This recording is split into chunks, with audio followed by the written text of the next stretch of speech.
So now we get to the good part, because job, J-O-B, if you have one, means just over broke.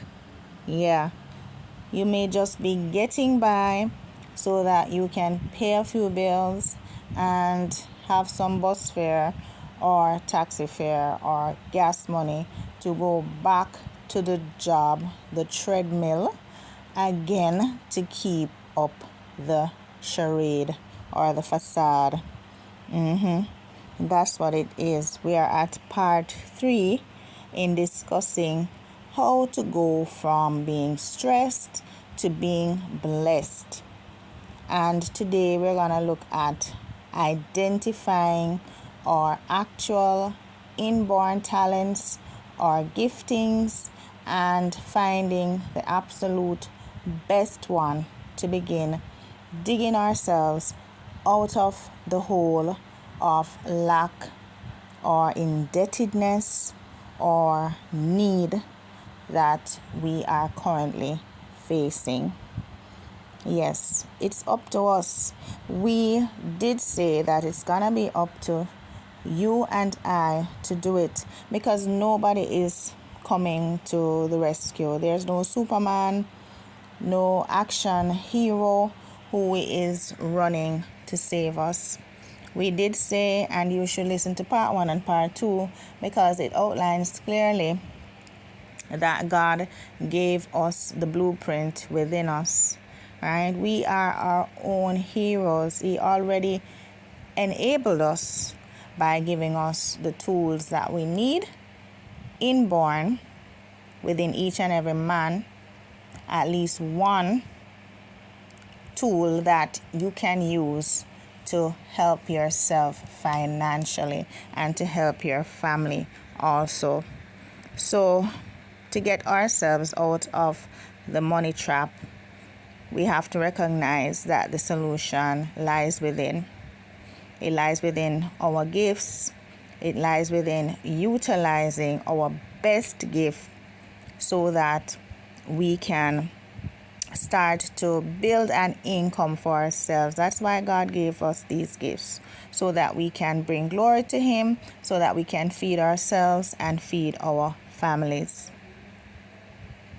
And when I say starting with your best gift, I mean some persons are actually multi-talented. So you may have 2 gifts, 3 gifts, even more than that, as shared previously in the story of the men that got the talents from the Lord, and one got 5, one got 2, and one got 1. Go back to Matthew 25 and verse 14 to 30, which outlines the full story. You can read that for yourself. All right, so we're gonna be looking at how to identify our gifts and how to leverage our strongest gifts so that we can reap the rewards later, right? And begin to incorporate even our other gifts into our pool of investments. Because the whole point is, if we're not using the talents that we have, how do we expect to get ahead, really? Ask yourself if currently you are so far off from using your natural abilities and gifts that God gave you. Don't be surprised if things are not working out for you financially the way that you would love them to work out. So we need to identify our gifts and our best gifts and our strongest gifts. One of the ways that you can recognize your gift, because your gift is something that you are born with, right? It's rooted in your subconscious. It's rooted in your imagination. And a gift that you are born with is separate from any skills that you might have learned or developed over time through training or education, or even the passions that you have come to appreciate and like, right? It's not necessarily the same thing as your gift. Your passions are not necessarily the same as your gift. It can be completely different, right? So we have to be very, very careful of that. You may like to do something or feel very, very passionate and enthusiastic about something, right? Or you may even be trained and educated in a certain skill. However, it may not necessarily have anything to do with your inborn gift that God gave to you. So remember that.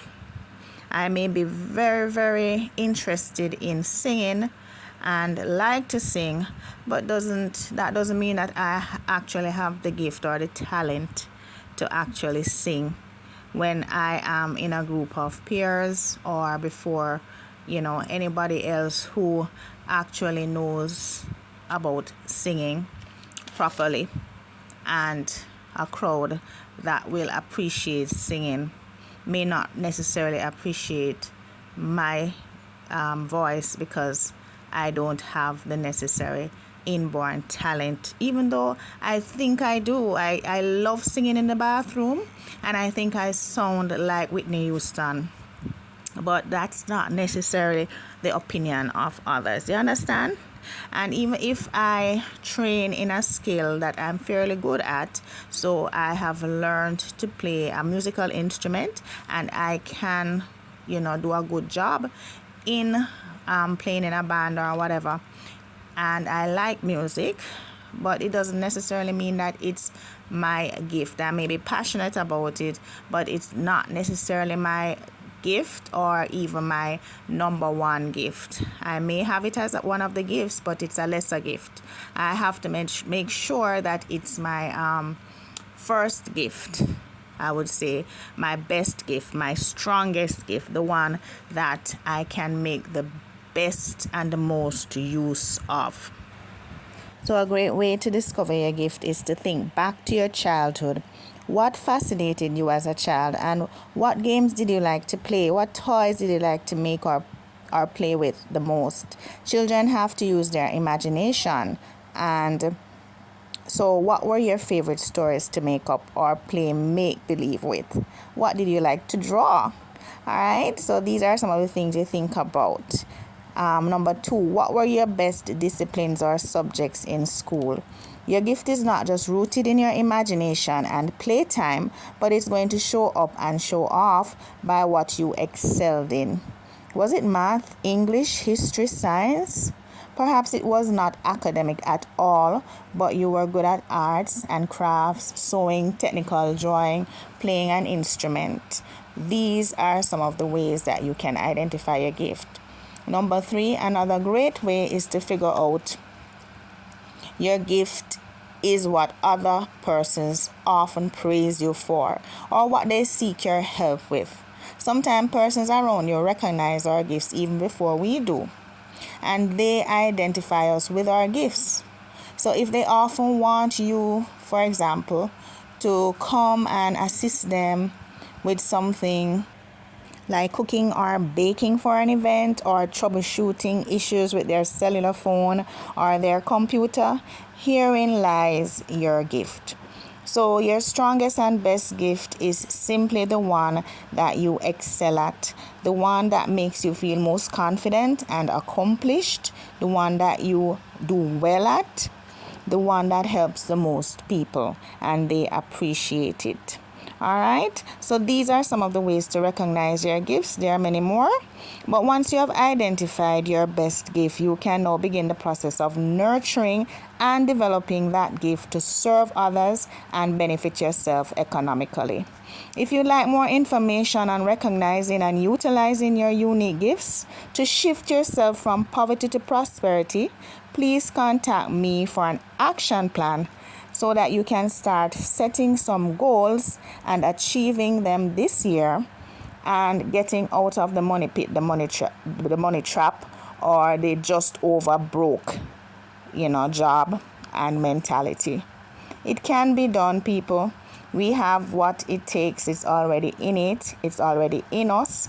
We just need to know how to use it, recognize it, and use it properly. So contact me.